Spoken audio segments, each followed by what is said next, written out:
This is episode 133. The Ultimate Deck Podcast. Need a show about outdoor living? This is where it's at with your hosts, Shane Chapman and Way Laurent. Thank you for tuning in. Now let the show begin. Yeah. The Ultimate Deck Podcast. Let's go. Let's go, Bryce. I feel like it froze. You feel like what froze? Our opening. Oh, it's working there. Maybe on IG it did, but we're it did. sounding damn good on the audio side of things. So On this hot So day, be it. we're God. feeling cool. it's so hot out right now these last couple days. It's supposed to be like this for a couple more, I think, and then it gets normal again. But right now, 35, 36 above, which is like 100. And Is that what that is? It's pretty close, like high 90s, I think. And so it's not like we usually get quite a bit of wind here because we have no hills. So it would have been a good day to do temperature testing on. It would have been boards. an amazing day too. I thought that last week too. I was like, boy, I don't know if I feel like doing that again. We just did it last summer, I but think we should do it again. yeah, maybe. But anyways, it's a scorch out there and it's calm. That's the weird thing. There's no breeze. Usually you get a bit of a breeze, but right now it's just like dead, hot, humid heat. Yep. And so it's good. It's good, but it's like it's hard on the guys out there and the gals, like doing deliveries and carrying boards to the backyard. Slurpees yesterday. Yeah, we brought in Slurpees yesterday to cool everybody off. Today we loaded up with water, ice, Gatorades, and What's your favorite flavor of cooler in the Gatorade? truck. And are you a Gatorade or a Powerade guy? I don't care between the two. I'm not. You don't care? No, I don't care. What? I've never done a taste test between the two to know if I prefer one over the other. Like Gatorade is saltier. The time between having one, like I had a Gatorade today because there was Gatorades here. Yeah. The next time I will have a sports drink like that will be 7 months from now. So I will not remember. And if it's Powerade, I won't be like, oh, that Gatorade I had 7 months ago was way better. Way better. But you clearly have a preference. I generally prefer Powerade Because it's sweeter. because it's a little sweeter. It is sweeter? So then my answer is also Powerade. The blue Powerade is much better. Without knowing, I can tell you that I would prefer it to be a little bit sweeter. And except for when I get hungover. Then you need the salt. I then prefer Gatorade G2, Oh, yeah. the orange and the purple. Why the G2? I There's don't no know calories. why. That's probably Healthier for the waistline. maybe. Did enough damage to the spare tire last night with all the beers. It's just easier to throw up. Maybe I don't know. We were just talking about swimming pools on days like this. Oh yeah, swimming pools. And you were saying that we were debating whether indoor swimming pools are better than outdoor swimming pools at your house. We're talking At your house. not commercial. Like If you live in Saskatchewan, pools. an indoor swimming pool is much better inside your house. it's wiser for sure because then you can use it 12 months a year instead of 4 to 5 months a year. You just need a retractable roof. That's the perfect solution Kind of like the stadium that we were supposed to have a retractable right? roof on. Because you know what? In the middle of summer, I don't want to go swimming indoors at all. No. Like I would almost rather have the outdoor pool because I would want that so much more in the summer that I'd be willing to forego swimming in the winter completely. So, okay, this is going to be a weird question. Would you put a swimming pool next to like a lake? Like if Would you were, I if personally? you had a cabin, would Yes, you put a yes, I swimming would. pool? Why not? Like is money no barrier here? Money's no barrier. Then yes. but you're never going to use it. Oh, I At the would use lake. it. No, I would use it. You seen the freaking lakes around here? Okay, when I was in Mexico for my wedding, there was a swimming pool next to the ocean, and we pretty much exclusively used the swimming pool. I was gonna say all the resorts in Mexico and all these places have swimming pools and right beside the ocean. And If they could have put a bar in the ocean, I probably would have swam out there for fair that. enough. But I mean, if I would just like if I wanted to go for a quick dip, I'd rather do that in the pool than in Because the it's lake. full of chemicals. I Yeah, 'cause gotcha. it's clean. I call that clean. You call it full. You of call that chemicals. clean? Sure. Right. But no, like if I would love to go out in the lake if I'm going to take the boat out, or Okay. the sea-doo, Yes. or take the kids down to the beach. Yeah. Then yeah, I'm all about it. You But if I just want to you go mean for the large, medium-sized rocks in Saskatchewan yeah, instead of the beach. but if I want to play some volleyball in the water, I'm doing that in the pool. Mm-hmm. If I just need a quick cool off And you can see your feet. and I can see my feet, yeah, like so. Yeah, there's nothing wrong with both. That's fair. I would do that too. Good. But I like Glad pools. we're on the same page. Yeah. But I think I would prefer an outdoor pool if it was at my house, because I would rather use the crap out of it for 4 or 5 months when it's hot. So if they were like, hey, you can have an outdoor pool or no pool. No. Pool. What? Outdoor pool or no pool? What am I saying? I don't know, but I would take pool in any capacity over no pool. Okay. But I'm saying between indoor and outdoor at your house. Oh, yeah. I would prefer to have 4 months of beautiful weather in a pool outdoors than 12 months of pool indoors. Oh, right. All indoor. I'd rather not go That's what I swimming was all thinking. winter so I could have amazing times out in the summer sun. You know what? I think I would challenge you on that. I think I would get an all indoor Build whatever pool. you want. Now, Think about here's it. what we talked about. If you could open something, just open the if it was like a doors. solarium thing that had like lots of natural light came in and you could open up the side doors and you get a breeze inside and it felt like an outdoor pool, then yes, I would do the That's indoor better. pool that feels like an outdoor pool. Okay. But not outdoors. What the hell are we talking about? I don't know. Like, Do you swim in the rain? did you put together anything today for moment of uselessness? No. I thought about it real quickly. Well, that's good. What's your favorite preserve? Do you like preserves? Like what are we all including in the preserve category here? Are we talking about like just flavors of jams and jellies? Or are you talking like anything that gets in a can anything that you lasts a long can. time? Anything you can. Anything you can. Anything you can. Anything you can. Does a pickle count? A pickle's a preserve. Well, I think I would. I like pickles. You're a pickle guy? Yeah. What kind of pickle? Cucumber pickle? No, dill. Just like straight up dill What do you pickle? mean cucumber pickle? They're all cucumber. No, they're not. What are you talking What about? about a carrot pickle? That's not a pickle. Or a bean That's pickle. a pickled carrot. Oh, okay. A pickle by itself is a cucumber pickled. A carrot pickled is a pickled carrot. Okay, yeah. Because pickled eggs. I love pickled eggs too. Pickled eggs. Do you like pickled eggs? I love pickled Pickled eggs. eggs are very controversial. People either love them or hate them. I don't know how you could hate them. And what is wrong with you to hate a pickled egg? I don't know. Have you had Nanjo's pickled eggs? No, what is that? They're like a local pickled egg producer in Saskatchewan. No. You can get them at, what's that other place? Any golf no, course that anywhere. food. Oh, fuck, what's it called? Real Canadian wholesale. No, not that one. What's that one up in the, God, I'm losing everything. killing it here, East Bryce. End. There's a grocery store in the East End. Is that Way far east. Costco? No, not that one. I lost Superstore. it. I lost it, man. Superstore. No, the other one. Save Safeway. on Foods. Save on Foods. There you I go. don't even know where that is. You don't even know where that is? Nope. Well, there's one on Albert Street. Okay. Go there. Oh, I know where that one is. Nanjo's pickled eggs. Nanjo's pickled eggs. You're They telling me come that's in the reason. spicy. They come in dill. no they come way. in honey mustard. What? Dill. Yeah. Oh, I didn't know there was different flavors. And they do sausage too. Oh my goodness. Do you like pickled sausage? I don't know. Oh, you're missing out. Oh, okay, hold on here. Is pickled sausage like the little tiny freaking wieners that are in like No. the can? Those are freaking disgusting. Cocktail weenies? Cocktail weenies out. I'm out. Now I'm also Vienna sausages? I'm also convinced that the only cocktail weenie I've ever had was bad. Because I believe it was my Like dad, a and I believe turn? we were camping. Like a turn. Like it was zombie? an evil Yeah. sausage? So I'm convinced that like my dad, we were camping and he brings out these Deep freaking fried cocktail weenies. He's like, "You want one?" I was like, "Yeah, I do."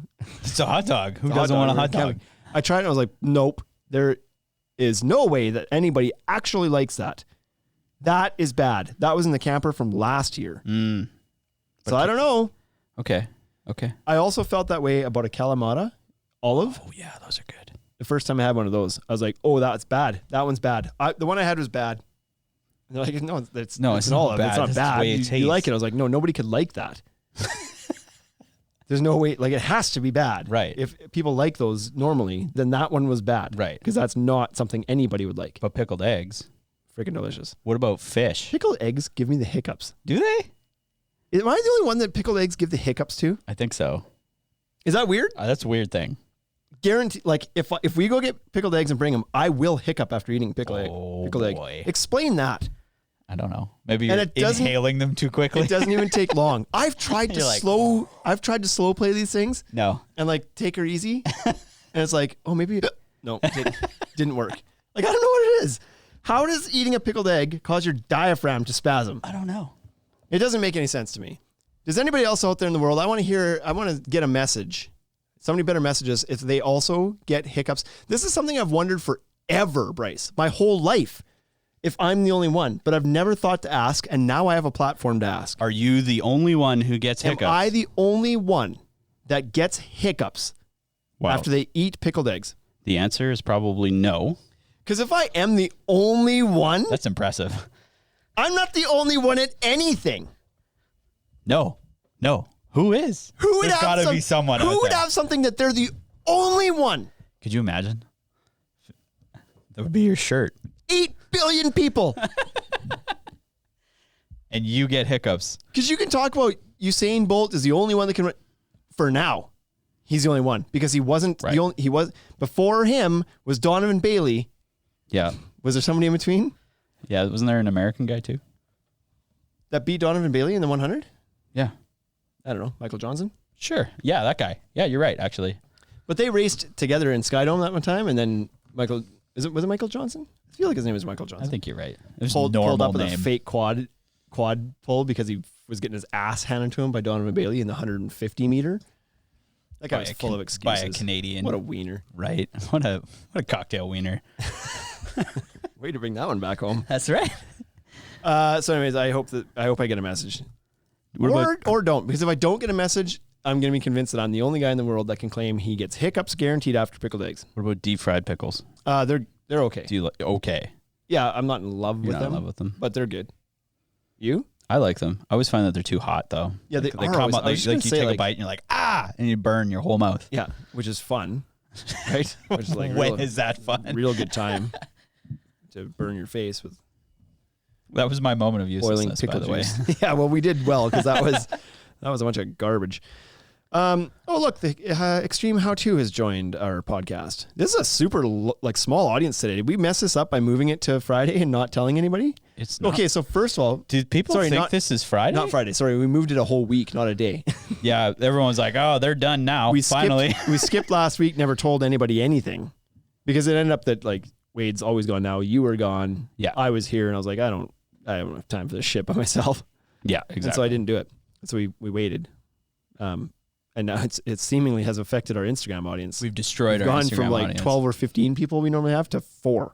Yeah, not even the regulars are here. Yeah, even the regulars gave up on us. Macon disappeared. What about you, Software Carpentry in Instagram world? Deep fried pickles. Are you a big fan or something or what? Where's that comment coming from? What about deep fried pickles? He says. What do you prefer? A raw dog raw dog dill pickle, or a deep fried? If you had the choice, I prefer a raw dog. does it depend on whether it's supper or dinner? No, pickles all the time. Actually, I found this new pickle product out there. New pickle product. It's about $2 and you get a bag of already sliced pickles. What? Pickle chips? They're pickle chips. What do you mean you just found out about this? Well, they weren't really all of the And what do you mean bag? pre-bagged. It's like a little bag. It's like this. They don't come in a goddamn bag, Bryce. Yeah, you can get pickles in a bag now. It's like $2 and it's like a whole pickle sliced up. And I was like, this is really expensive It's for a one pickle sliced up? Yeah, it's a big pickle. Get out of here. And I was like, this is expensive. And then I had one. I'm like, these are the best pickles I've ever eaten. What is going on? So these are snackable size packaged pickles. That's right. They come in different flavors? Yeah, they have a hot and they have a dill right now. And this is not like buying a jar of pickles. This is like you would buy this little baggie for a snack to go along. Like they're selling eat 'em them at like lunch. school lunches or something. Little flavored pickles. Yeah. They're not little pickles. They're regular pickles sliced up. Good sized pickles. It's a good sized pickle. Wow. Okay. I didn't know. Was this at Save on Foods too? No, this is a Safeway. God, I got some traveling to do. Yeah, you got to go to Safeway, man. You got to go to a pickle bender. This Pickle weekend, bender. Driving TC around, Deck's here. See? ordering all sorts of pickles. It's like he heard that we were like, hey. Right. So anyway, I'm a big pickle fan. So you know what I remember too? Speaking of pickles, You're a big pickle fan? I'm a big. do you prefer Are you big a or little big pickles? pickle fan, or are you a big pickle fan? But I do like bigger pickles. You're not the type of person that likes the baby dills.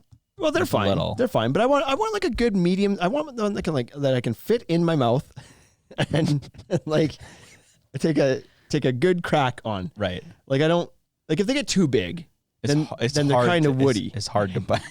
They get kind of woody. You want them but I also don't want like a single bite pickle. I don't want to deep throat that thing in one shot. Why not? Then you have another. You could, like, I'm not opposed to it. I'm not opposed to a small pickle. But you know what I don't like about small pickles, though? What? You can't slice them up real easy to put on your burger. Oh, yeah. Because small pickles generally are very curved. That's right.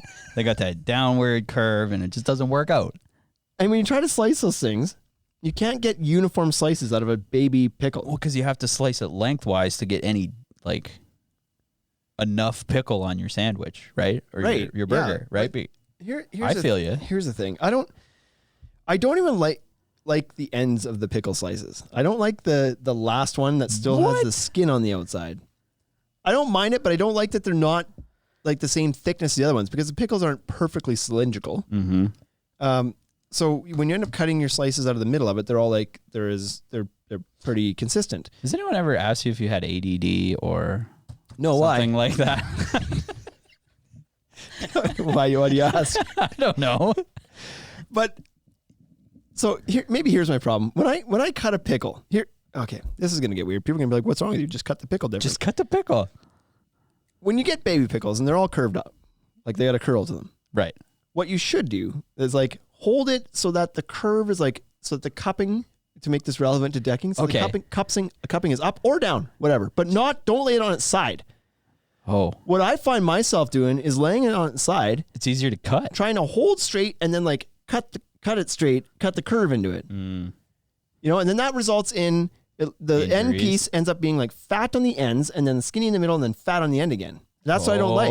When I'm going to put a pickle on my burger, I want every bite to be as consistently good as the last one. They have a tool for this, you know. I just want you to know. What?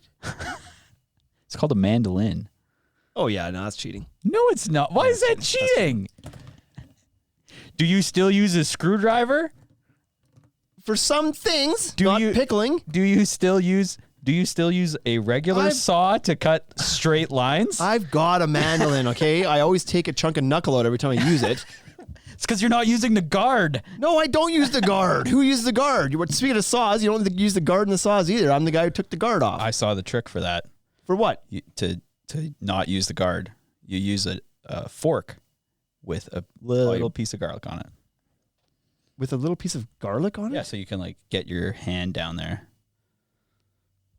What the I don't know. What are you talking about? Anyways, but we went on. So then you smash your fork into the blade of the mandolin, and then it's game over. You need a new mandolin blade. Are you okay? So you prioritize the mandolin blade over your flesh?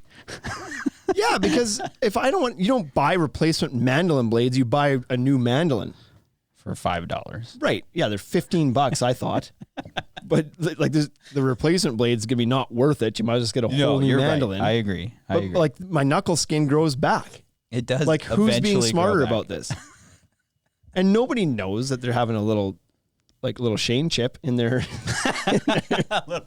There's a little piece of Shane in every burger. Yeah, you're going to get extra protein in one of these bites. Exactly. So, whatever. That doesn't make you cannibal. I don't think so. Where were we going? Wood. 18 minutes. That disappeared. Wood. We're going to talk about wood. Let's talk about wood. Okay. Let's try and preserve this podcast continuity. I'm having fun with this pickle thing, though. So, I have a question to ask you before we get into serious stuff. There's a collective groan in the podcast world right now, like, oh, for Christ, they were just get to it. Right. Do you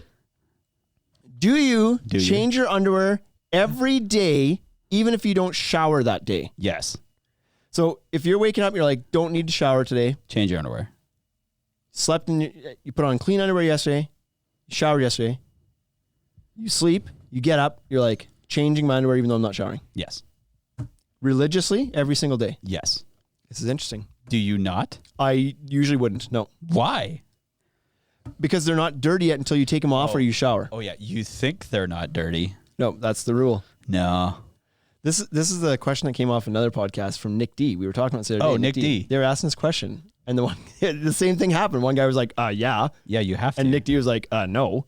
Like, Now, that said, if I shower and put on a pair of clean underwear and I wear them for like whatever, it doesn't matter what the time frame is, 4 hours, and then I have to shower again for some reason, that pair ain't going back on. Why? Because they're dirty. Why are they dirty all of a sudden? Going for a shower makes your underwear dirty. No, it doesn't. That's and how also, it works in my head. do you just always shower when you're dirty? Is that the correlation that your brain's making? Do I only shower when I'm dirty? Yeah. No, but some days, I'll shower. Some days I don't have a shower. Like some days I'll get up and be like, fuck. I'll go. I just sort of have bombed hard that I don't need to do that. We're 20 minutes in. I sometimes I'll be like, I don't give a shit today. I don't need to shower today. I'm going to get, like when I was building and working, I showered every night when I got home. You have Because you were dirty. Yeah. But in this job, I stay pretty clean. So I sometimes will skip a shower in the morning and be like, I don't feel like it today. Mm-hmm. I, of course, will change my clothes, but so now socks, you got to change the socks. Why? What changes how come your socks are dirtier than your underwear? Yeah, you ask, you tell me. So curious about that. How is your underwear not dirty? I'm just gonna if you're in your underwear for Clean as a whistle, hours, Bryce.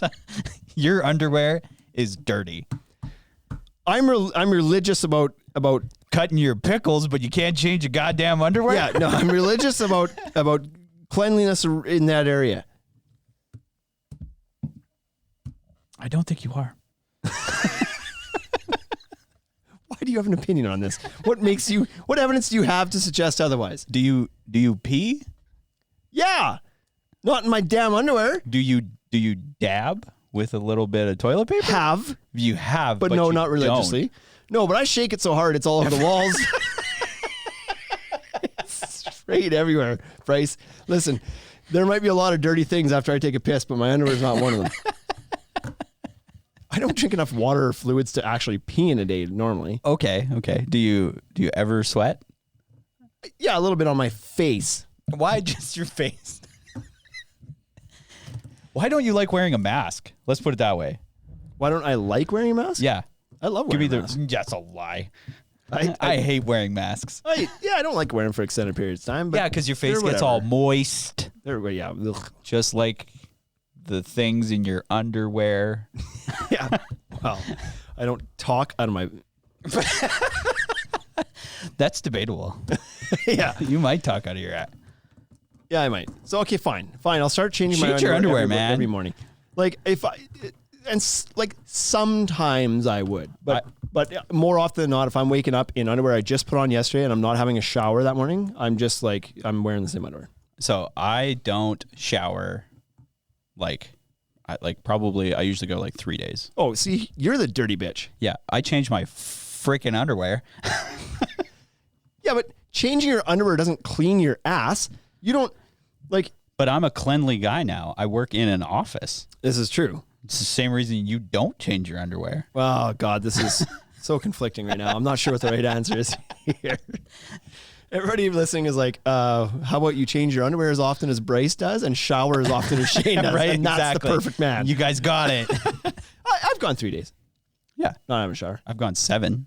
But it's not often I go more than 2. Oh, really? I try to shower every day, but sometimes I just like no. And, no, I'm not doing it. Not making me shower. Right. You take a page out of your kids' books. Yeah. So you're like, not doing it. You can't make me shower. Exactly. Are we actually going to talk about decks today? Let's not. Let's just talk more nonsense like this. Sometimes you just have to have a fun one. Okay. Right? We used to call those Mad Libs. People freaking hated them. Oh, Mad Libs are terrible. This is more entertaining. This is pure useless. Let's get through the topic so we can say that we did. Okay. So we don't piss off. There's 3 people that don't care about the actual content. Mike from Simcoe. He's not even on. Oh, Mick on Dex joined. Mike from Simcoe doesn't tune it anymore. It's all I feel like I'm frozen. buffering a lot. Yeah. So they can hear us. Today we're talking about how to make your framing last longer and How to preserve that wood. a few tips and tricks and products that can help you make it last longer. And why are we talking about this, Bryce? We're talking about because you get all those emails in your inbox, in your spam. Listen, Shane, don't ask me questions if you're going to answer it without giving me a chance. You know, We're talking about it for a few reasons. One, there's this big chat out there all the time about treated lumber doesn't last like it used to. Okay, Yep, so my let's dad talk says about that. how to make it last longer then. There's also the No, chat he doesn't say that. of the composite that goes on top is guaranteed to last 25 or 40 or 50 years, and the stuff that goes underneath will never last that long. Okay, well, don't just throw in the towel and be like, oh, it is what it is. I guess it'll rot out in 12 years. It is what it is. do something to help make it last a little bit longer then. So what can you do? Oh, God, do we have some points? What can you do to make your wood stay good? That's what we're going to talk about today. Okay, so the first one, Bryce, we're not going to go in the order that I wrote this down on. Okay. The first one I'm going to say, because this is also the most controversial one, some people would be like, it doesn't make any sense. But I needed a 6 point. And so I made one up. I made this one up. So my first point is to overbuild the deck. Right. And the reasoning behind doing this is like, when you look at for example, let's use local numbers. The City of Regina's website will let you, the City of Regina's deck permit application will let you span a 2x6 joist 9 feet. Is that a lot? Yeah, it's a lot. For a 2x6? I don't know. Jeez. It's a long ways. And I don't suggest it. What I'm saying is, if you overbuild your deck, you're going to stress the lumber out less. It's not going to bounce around as much. It's not going to move as much. It's going to, it's sturdier and stiffer and stronger frame. Therefore, it's going to have less wear against it. This is debatable. I'm making this shit up as I go. It sounded good. Right? I was leaning in. But in theory, if you build, so we're going to build a 9-foot deck with 2x6 that's going to be super bouncy. Yeah. And a smaller dimensional lumber that's a little bit less stable. I believe that after 20 years, that deck's going to be in rougher shape than if you would have built it out of 2x10. That's going to not bounce around spanning 10 feet. It's going to be more stiff, more solid, more everything. Mm-hmm. I think that deck's going to be in better shape. Now, is using the smaller lumber going to make it rot out and fall fast? No.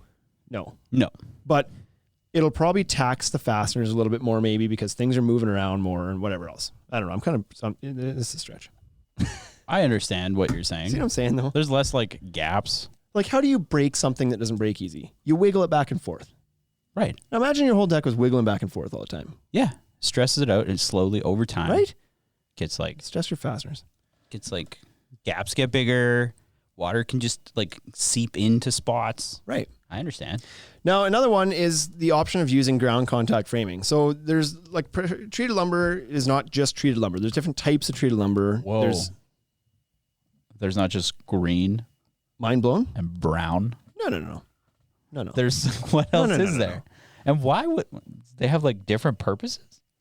Yeah, I mean, so when people call it pressure treated lumber, pressure treatment is the process of how the treatment gets into the lumber. But the chemical that's used has changed over the years a lot. And even in today's market, there's different types of chemicals that are used. Like we carry Taga Select lumber, Tannertown lumber, which is a copper azole. It's a CA treatment. But there's also there's other types of lumber that are going to be out there, like MCA is a micronized copper azole. And that'll be like your Micropro Sienna uses that. And then there's ACQ lumber and there's PWF lumber and there's all sorts of stuff. Well, if you want your framing to last longer against rot or something, you can use ground contact rated framing. That means there is more treatment in it. Okay. Or it could be a different, more effective type of treatment.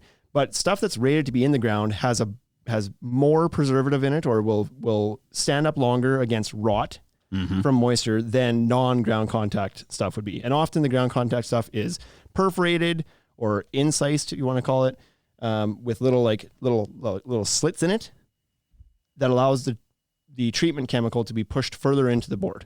Oh. So when you cut it, it actually gets in deeper. Gotcha. So it's a deeper layer of treatment.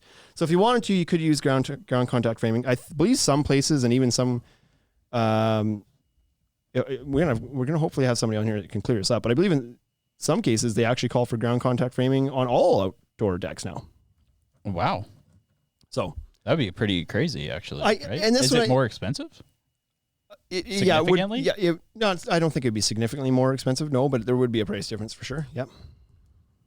So now, this is only going to help you if you're in an area where the lumber stays wet all the time. If the lumber stays dry all the time, you don't have to worry about the treatment too much. Like if it's treated, great. Not if it's treated. It should be treated, but you may not need that extra protection of the ground contact framing if this is in Phoenix, for example. In the desert? But if it's in Washington, maybe. Right. So there's that. Now, the other thing is that I just mentioned, keep it dry. So if you build, as you're building your deck, if you build with the mindset of like paying attention to airflow and drainage, then your deck is going to last longer. That's all there is to it, because the worst enemy to the framing underneath your deck is moisture. If you create moisture traps where water can get into and not dry out, it will rot faster. That makes sense. So if you build things in a way that allows for airflow, so there's a gap underneath the deck, that's a good thing, allowing airflow. Some people skirt the bottom of the deck in and they use solid material like sheeting. And it's like, well, that's not the best idea, because rain can easily get through the gap in the boards in the deck, make it a very damp environment underneath, and the soil absorbs all that stuff and then doesn't dry out because you have no airflow underneath there. That creates an environment where that wood underneath the deck stays humid and doesn't dry out fast when it gets wet. Right. That's going to be a problem. So keep some airflow in mind. Other types of blocking you might need to pay attention to. So, flat blocking has become very common because people it's easier. Let's be honest. Flat blocking is often less work. Oh, okay. So you flat block things, but flat blocking allows a spot for water to get in, sit on top, get trapped between the deck board and the flat blocking, and sit there and rot longer. Yeah. If you do more ladder style blocking, that allows a lot more airflow, allows a lot more water to pass through the deck, etc. So flat blocking from the perspective of drainage and airflow is a better way to block things than flat blocking. Okay. And we'll get to what you can do for flat blocking in a minute here. The other thing is the treated lumber is only ever skin deep, kind of like your emotions. My emotions are just skin deep? Your emotions are skin deep. That's not what my therapist told me. The treatment process is they throw these boards into a vat of chemicals and they just soak up some chemicals. Right. It doesn't soak it into the core. It's not in there for a month. Right? Oh, so it's just like a quick dip. Well, it's a little skinny dip. A little whoop, in and out. In and out. And so the treatment doesn't go very deep into the board. If you cut a pressure treated board in half and look at the core of the board, you'll notice that it's got this thin little layer of brown or green treatment around the outside, and the core of the board looks like bare pine or spruce or fir or whatever it is. And so when you cut that, you're exposing this untreated core that no longer has any of the benefits that the treated component or portion of that board has. So now that core of the board can absorb moisture and be affected by it more. It can be a source for mold or insect activity. So framing companies, pressure treated lumber companies want you to treat those ends with an end cut treatment. And it's the same stuff? Same or similar, like performs the same function. It may not be the exact chemical. Oh, okay. In some cases it may be.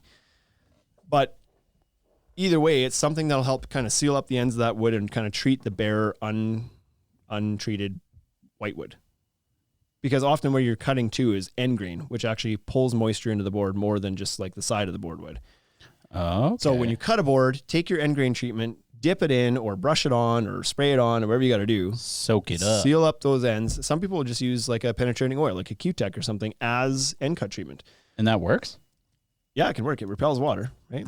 Oh, okay. Now, it depends on what you're using for penetrating oil. If you use something that's like a linseed-based oil or a vegetable-based oil, that could be a food source for mold. So you may solve one problem, but not the others, another. right? Whereas Q-Tech, for example, is a synthetic oil. It's not a food source for mold or anything, right? Or humans even. Nobody likes that. Nobody likes to lick Q-Tech. Start cooking with Q-Tech.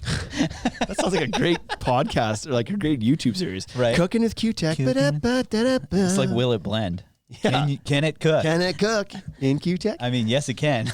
Should you eat it? Deep frying things in Q-Tech oil. Oh, that'd be good. There's other guys out there, like our friend John Witt, that actually has an entire business on treating in like all of the lumber in Q-Tech. Like he will pass the framing member through a little machine that coats the whole thing in Q-Tech. Whoa. And pre-treats everything. So that's like stepping up your layer of protection right there. Now the whole board repels water. And Q-Tech is pretty penetrating. Yeah. Because the pressure treated lumber does not repel water. The treatment does not repel water. The treatment is water. Like 99% water. Really? And chemicals. And so it doesn't stop water from absorbing into the board. It just helps to stop like a little bit stop decay. Decay results as like, little microbes or little so it doesn't stop water from getting in your board? No, a pressure treated board can still get wet. Huh. Like if it rains on a pressure treated deck, it'll still soak in. Right. It's like the difference. It's like water resistant, not waterproof. It's effects of water resistant. Oh, it's not even water resistant. It's not water resistant. It just doesn't. It's treated to help it not rot as fast. But Q-Tech would be water resistant. Yeah, because it's repelling the water off of it. I gotcha. That's the little beads. By of water. doing by coating the framing, and this is an extreme step, I think, but John's made himself a good business doing this. It's smart. I'm just not sure what it would cost to do. The keeping the water from even absorbing into it in the first place solves all of the problems. Mm-hmm. You know what I mean? If the water doesn't get in there, then we're good. Don't have to worry about what the effects of it are if it doesn't get in the first place. So you can do that. You can coat your whole framing if you want to. It's an option. But at least use the end cup treatment. Some manufacturers of pressure treated lumber do actually give a warranty. I think it's probably laughable. I've never heard of anybody doing a successful warranty claim on treated lumber. I'm gonna do a warranty claim on all my treated lumber. But part of that warranty is like you have to treat your end cuts too. You don't get to not do that step. That's a warranty violation. So good luck. Now the other thing we talked about before or alluded to before was the flat blocking and saying like it's okay if you do something else. What that is would be to start taping your joist, tape your lumber. I think this is one of the most effective things. Could you substitute taping your lumber like where it contacts the ground? Like could you do that? Yes. Like you're saying if something's buried in the ground or touching the ground. Yeah, so you could like instead of using ground contact framing, could you just tape all of the spots that contact the ground? You could. Like if you're burying posts, which is not common in a deck build, some guys still bury their posts. And then what about a fence? Behind that guy is 16 people telling him you shouldn't do that. But yeah, on a fence, sure. I've done like some poolside trellis things where we buried the posts, like 6x6 posts, because it needed the stability of it's basically like a short little fence that doesn't have any change of direction, so there's no lateral like strength to it. So we buried the posts, of course, but I taped the whole bottom of the post in G-tape. And then we actually backfilled that with post foam, which also seals. Oh, so okay. Double protection. Whoa. So yeah, you could tape that up too. The trick is to make sure that the water can't get inside the tape at any point, because then if it does, then it's just holding it inside too. Right. But yes, I don't know if there's science proving this, but I think if you're creating a barrier between the wet ground and the wood with tape or something, then that's going to help make it last longer. Yes. Mm-hmm. Yeah. But joist tapes are a great idea. Now they're a little bit controversial, but the people who are against it are getting fewer and fewer. But there's some people that are out there like it's still a waste of money. It's blah blah blah blah blah. And those people just don't know. They just don't get it. Yeah, they're usually older guys that have been building decks for 40 years, and they've seen decks that are just fine. And this is a gimmick and blah blah blah blah blah. And so whatever, to each your own. Don't tape your decks then. I don't care. But I tape mine because why wouldn't you? Why wouldn't you? For 50 cents a square foot of materials, you might as well, or less. You can almost assuredly increase the lifespan of your framing. But if I do that, I can't sell more decks. Yeah, right. I can't build more decks if I make sure they all last. But the idea of the joist tape is to prevent water from ever getting there. We just talked about this with the Q-Tech. If the water doesn't get in, it can't cause any problems. Mm-hmm. And so the joist tapes, the primary function is taping off the tops of the joists to the tops of the beams to stop water from getting in between the multiply beams or getting trapped between the decking and the joist members. Because that's one of the most common places for things to rot over time is water gets in between the deck and the joist and gets trapped there. It doesn't dry out super fast, and that's where it starts to rot. That's where your fasteners are going in. So there's a way for the holes, a hole down into that untreated core. And so water can get in there, and that's kind of like a popular place for rot to begin. So joist tapes stop anything from getting there in the first place, and they also self-seal around the fastener that's going through the tape, so they also don't allow the water to travel down the fastener into the core of the wood to begin with. You don't have to do this stuff if you don't want to. It's not required. There's no way saying you have to do it. It's not in a code book. Mm-hmm. But it's just a product that's out there that's been around for a long time that is a really good practice, in my opinion. When people come into our store and they've done a deck, or they're reskinning a deck, as we call it, or redecking it, and they're using their existing framing, I basically tell them, like, you should do this. You should G-tape. If you're building a new deck, I give them the option and be like, I think it's a good idea. Do you have to do it? No, most people don't, like, to be completely upfront, but I think it's cheap insurance and a good thing to do. I did my own deck. Right. But if they're redecking something, I tell them like, I would do this because not only will it protect the framing itself, but it's also like not only is it a good idea on any deck, but in a specific scenario where you're reskinning, you're now pulling all these little nails and screws out of the lumber and creating that hole with not even a fastener in it to fill up the hole anymore. So the only thing that goes there is water. And that's creating this little pocket that's going to rot that board from the inside out. So I think the best thing to do is tape those joists that covers all those little holes. Now they're gone. They can't get water anymore. And when you put your new fasteners in, it self-seals those ones too. So to me, that makes a ton of sense in those applications. G-taping your new deck almost feels though like, you know, you go over to like your grandma's house and she's got like plastic all over her furniture, her brand new furniture. Yep. Because it's going to last. It's that. Under the plastic. That's right. That's a great analogy. But that's how things work. And with the G-tapes now, I'm also always torn with wood decks because in my opinion, when you're doing like a pressure treated or cedar deck, do you put tape on? I'm torn on that one because they need to breathe. Well, because the lumber on top is going to take some moisture as well. And I think that by putting tape on, in theory, maybe you're causing the decking on top to deteriorate faster. I'm just going to G-tape all of my decking. Right? But when you're doing a composite deck and it's plastic going on top, two things happen. One, the plastic's not hurt by the extra water it's going to take because the joists are taking nothing. Right. It's plastic. What about uncapped composite? Well, composites, you can make an argument, but I've never heard of that actually being an issue with a little bit of water that's like getting trapped in the bottom side boards for the composite. Okay. I could be wrong, but I've never heard of it being an issue. But that also, like, I knew a guy one time, he used to work for G-Tape, so perfect guy. Like, this is why he had this analogy. But he's basically said, like, putting composite decking on top is like basically putting a Tupperware lid on top of something. It's just like holding all the moisture in. Yeah. Or against the wood and not helping to disperse it at all. Like, anybody knows that. You put hot soup in a Tupperware container and you close it up and there's like... It's going to sweat. Sweat. So when it comes to wood decks, I don't know. I'm torn. But on a wood deck, I would still absolutely do my beams, and I would still absolutely do anywhere I had multiple plies of lumber together, and I would still absolutely do the flat blocking. I almost feel like I would Q-Tech the whole thing now. Now that you talked about it, I would be like, man, I think I might just Q-Tech my joists. And that would be a good idea. And if you were putting on wood decking and you had four-side treatment, the whole thing in Q-Tech or something, then great. It's also like, especially in that bottom layer, it's never going to see sun, so the Q-Tech or the oil or whatever you're using is going to last there for a long time. Mm-hmm. Sure, tape your joists or Q-Tech the joists. Create that barrier there too, because the wood's also going to be fine if you got a barrier on it too. So. And I mean, a gallon of Q-Tech goes a long way, right? Oh God, in so many ways. That was such a good a pun right there. Yeah, that's all you have to say about that. What about drainage systems? Drainage system I put on there because if you're going to put on, let's say, Trex Rain Escape, and we need to clarify this. Drainage systems that go on top of the joist and keep water from ever seeing the joist are obviously doing a great service for the wood underneath because the wood's never getting wet. So therefore, grandma's plastic couch. Yeah. You don't need to put joist tape on. You don't even need to do the end cut treatment probably. You still should, but because they want you to, but if the water's not ever getting there, then it's not hurting anything.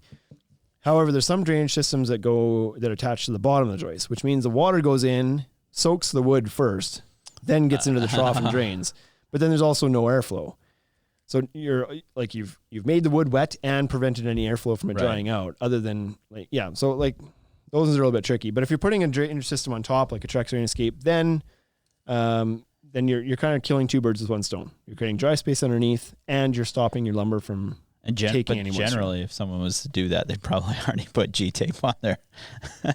The type of person who's going to get a drainage system. Yeah, well, I mean, you don't need both. That's for sure. You don't need both, right? Though. But because they're like. The drainage system is a whole bunch of tape that goes on top of the joist too. Oh, is it? And troughs. Yep. Okay. Yeah. Now, the last option we're going to talk about here is to not use wood at all. It's obvious, I think. How do you make your framing last longer? Well, don't use something that can rot away. You build a patio. Yeah. From the rusty shovel. So, use steel. Use steel. This is a legit option now that's picking up a lot of steam. There's a few systems out there. Obviously, the one that's capturing the attention of everybody is the Fortress Evolution steel framing system because it looks great. It's a very easy system to install. It's a system, I think, is the biggest thing. It's a system. There's parts for everything. Everything works together. Everybody can do it. Yeah. Other so-called systems that are out there might have like parts for 80% of a deck, but they don't have a stair solution, or they don't have whatever solution. It's like, okay, well, then it's not really a system, not a complete system. These guys got a system. Fortress has a great system, and it's all powder coated black, so it looks good. So galvanized steel, powder coated black. So it's not going anywhere. We should get them to do Ferrari red. Right? Or like purple. Yeah. Let's do new colors. Anyways. But, oh, look, Deck Protect Inc. that just showed up. What's up? So that's the guy that's doing all the treating. We just talked about him. Treating or Q-Teching all his lumber. So used steel, they're going to give you a warranty, 25 years on that. So now you're guaranteed that it's going to last as long as the stuff on top. And in real terms, they just have to put an end date to their warranty. But galvanized powder coated steel is going to last a long freaking time. Mm-hmm. The only thing that's going to cause that to not last is if for some reason you had a whole bunch of penetrations or lost all the coating off it, lost the powder coating and the galvanization, and a bunch of water got into it and it started to rust. And then you didn't take care of it, and then 65 years later, a whole rust through the side. Like, right. It's exactly unlikely to happen. And if you're worried about it, which you shouldn't be, but if you're worried about it, there's also aluminum options too that you could do, which aluminum doesn't rust. Don't rust at all. More expensive. I just had this thought. Do you think steel framing is a good option in? I don't know why it's doing that. In like coastal places.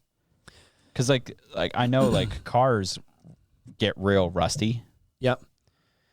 So in coastal regions, and I'm not in a coastal region, so I'm not the expert in all of this, but I know in coastal regions some places require stainless steel fasteners, stainless steel connectors, etc., so that they don't rust from the sea salt spray. I don't know what the answer is to the steel framing out there. I believe that they're fine with it because it is galvanized and powder coated. It's not bare steel. I wouldn't want to do just raw steel. Right. It would for rust. That reason. And I do believe that they're okay with like Z-Max, like galvanized with a thickness. I don't know what the thickness is that they require, but a certain thickness of galvanization on your steel products is fine too. But you do have to be a little bit more careful out there for sure. Mm-hmm. So, but I think the Fortress Evolution steel framing is okay to use in those areas as well because of the galvanization and because of the powder coating, and it's very sealed up, protected system. So right, much ado about nothing. Much ado about nothing. But you're right. Salt and water and steel create rusty shovel, tin roof. Yeah. So there's some tips on how you can make your framing last longer. Preserve your wood. What do you think, Bryce? Yeah, I'm just gonna Q-Tech everything. That's what that's my takeaway. Actually, my takeaway is that I would never have thought of using Q-Tech as like a end cut treatment or like a good way to maybe preserve your framing. Yeah, it's not something that I would think to do either. Like if John Witt didn't make a business out of coating all your framing members in Q-Tech, I wouldn't have thought of that. Like if I was going to build a deck out at a lake, I might consider doing that. Yeah. Even if you're putting composite on top. Right. Yep. I'm a big fan of taping. When I was still building, I was taping everything at that point. Like I've been using tape before it was cool. Way before it was cool. But no, even when I started doing decks, I don't know, I came across tar paper rolls that were cut down that were like 4 inches wide or something. And I was like, oh, that'd be a good thing to put on top of my beams. And so I don't even know what the application was for the 4-inch tar paper roll back then, but I found it and thought that would be a good idea. And you did it? Yeah. And I used to use the tar paper rolls and just tack hammer them onto the beam. And so I started doing that. And those roofing guys are like, what the hell is this decking guy doing? Idiot. And then I've used like a little bit of blue skin here and there, but it's bright blue and it's shitty to work with and everything else. So and then I used Resistor joist guard for a lot of years. But once I found G-tape, once I first tried G-tape, I was like, oh yeah, this is over. This is way better. I won't bother with the rest of this stuff anymore. Yep. So G-tape's an awesome product. Would you use Q-Tech nowadays? Would you think about it after seeing? I don't know that I would go through I don't know that I would do my framing in Q-Tech. No, I would tape the top. That would be my preferred way to go. Oh, okay. It's like why? But like, could you treat it like tape and just Q-Tech the top? Yeah, you could. I'm not. I don't know if it does anything, but I don't know. Like, I feel like it can wear away more than the tape can, I guess, maybe. I don't know. I'm sure both work just fine for increasing life of the framing and repelling water. I'm sure they're both great. Mm-hmm. You don't Q-Tech the bottom of your decking. So, well, if I was installing wood decking, I would oil all four sides before install. Yeah. Oh, okay. That I used to do for sure. Oh, cool. Yeah, but I didn't do the joist. I would oil the joist. I've never oiled the joist in my life. You've never oiled the joist? Never oiled the joist. But big long joist? Nope, not once. So anyways, lots of different tips and tricks to ensure that your framing lasts a little bit longer. The goal is to make sure that things don't rot, and the goal, like the cause of rot, is water. And if you can keep water from getting places into your wood, then you're good to go. Yeah. Or use a product that doesn't matter if it gets wet, like steel. Like galvanized steel, I should say. Yeah, exactly. So anything else, Brace, for these wonderful people on this beautiful, muggy, hot Thursday? Come back tomorrow. Oh, yeah. Oh, God. Maybe we should give people a heads up on this. So if you're watching on the Instagram right now, I don't know how. I don't know what's happening. We're doing another episode tomorrow. We don't usually do 2 in a week, but we used up our buffer day, and so we're back. We're back. Tomorrow. Tomorrow is an actual useless episode.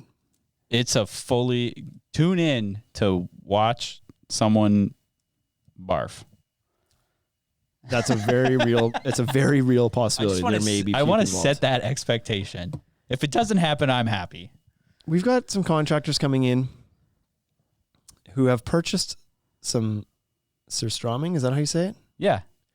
Some stinky fish, and we're gonna do a podcast about it, and we're gonna eat it. And Shane's gonna have flashbacks of bad Vienna sausages. We're gonna cocktail weenies. We're gonna try to eat it. I don't know how this is gonna go, but tune in tomorrow. It'll be live on Instagram, and get ready. If not, we'll see you next week. Hey, thank you for listening to the Ultimate Deck Podcast. Now you know what we're about. Check the site, come and shop. UltimateDeckShop.com. Hit us right away for sponsorships, or tell us if you want to collaborate. Let's go. Check us out on any social networks. Thank you for listening.